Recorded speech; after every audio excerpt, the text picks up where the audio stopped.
this is kind of wrong.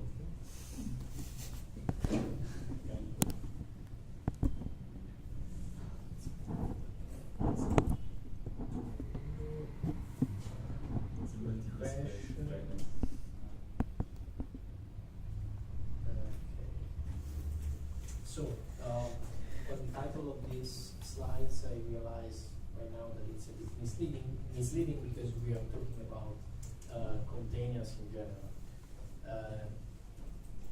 You always have to deal with data, and you have to store data in a kind of data structure. And Python has a lot of, well, a few built-ins, very useful data types. The first kind of data types we are going to talk about are sequences. There are a few different options. There are list, which is probably the most used sequence type in Python. It's basically a multiple list of stuff which can be heterogeneous. We also have tuples, which are kind of lists but immutable, and strings. We already saw strings, which are basically a sequence of characters. External packages also define other kind of sequences or other containers. Notably, NumPy is a very well-known Python library for numerical applications, very efficient, and one of the most used container is the array, which is basically an array, a mutable array of homogeneous data types. And it's very efficient if you ever have to do something with number crunching or something like that. You definitely want to take a look at NumPy. NumPy is not just this array; it also has a lot of functions and modules and different data types for dealing with numbers. So, creating a list is quite easy. You use square parentheses for creating it, and assignment, as we already seen, and comma to separate the elements. So in this case, we created just list containing 2 characters. It's not a string, it's 2 different characters. You can append elements using the syntax, made of the variable pointing to the list dot append, and you can specify, in this case, a string, which is the number 3, but you can insert, you can append to a list any kind of object. You can append numbers, other lists, like in this case. So appending a small list containing only 2 elements, and list is a list containing some characters and a list. You can access a specific element of a list using the syntax, square parentheses, and the index of the element. Indexes in Python starts from 0, unlike Fortran, but 0 more Fortran, so you're lucky. And this applies to any sequence type, so it also works with strings. For instance, if you have a string, GC3, you can access the single element of the string using this. If you want to know the length of a string, you just call the length function. This, sorry, not just string. This function works with most data types. Of course, the semantic can be different depending on kind of data type. And if you create your specific data type, you can also decide what does it mean, compute length of that data type. And something I haven't shown you probably, if you have a list, you can access the last element using -1.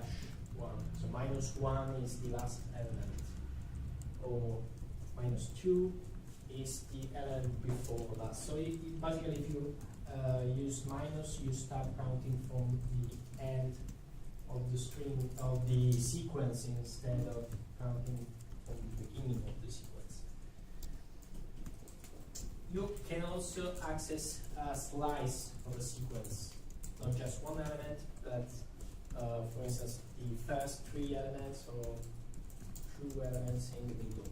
In that case, you use a slightly different syntax, still square parentheses, but you have to define the starting element, and this is the end element, but this is omitted. So, okay, too short, but this define exactly what I mean. So if you want to get the element from element number 1, which is the second, to element number 3, which is the fourth, you have to specify it.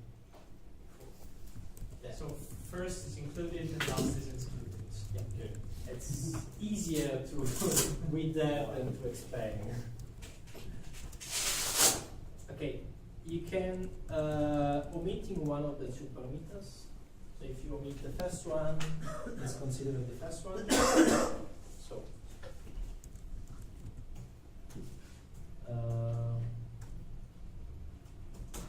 this is totally equivalent to this, while this will return a sequence of all the elements starting from element number 1, index 1. And of course it works also with strings or any other sequence type. And it returns a sequence of the same type. So if you take a slice of a string, you get a string. If you take a slice of a list, you get a list. If you take a slice of a tuple, you get a tuple.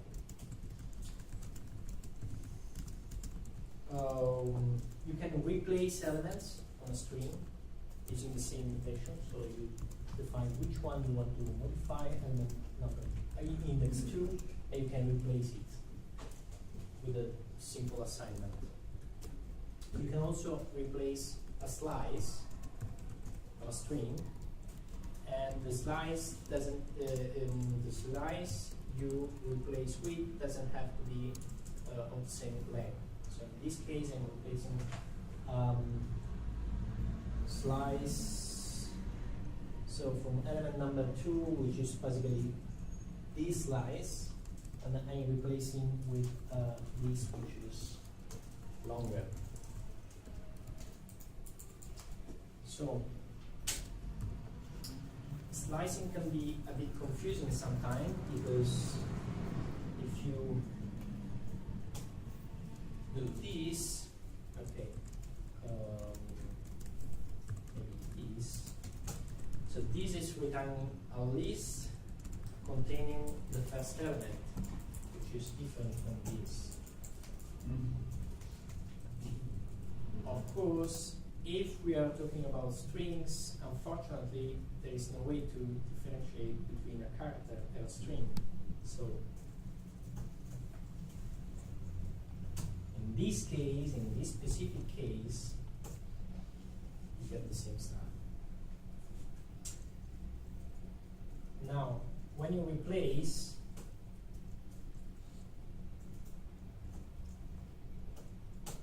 in this case, I'm replacing an element and then putting a list at index 0. While if I do this, what will happen? I will think it's going to be in the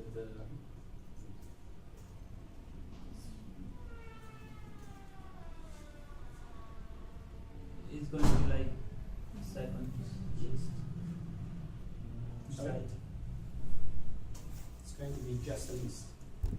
Because in this case, I'm replacing a slice of one element in this case with these elements. So a slice of any size with this. So when you assign, for instance, a list, a sequence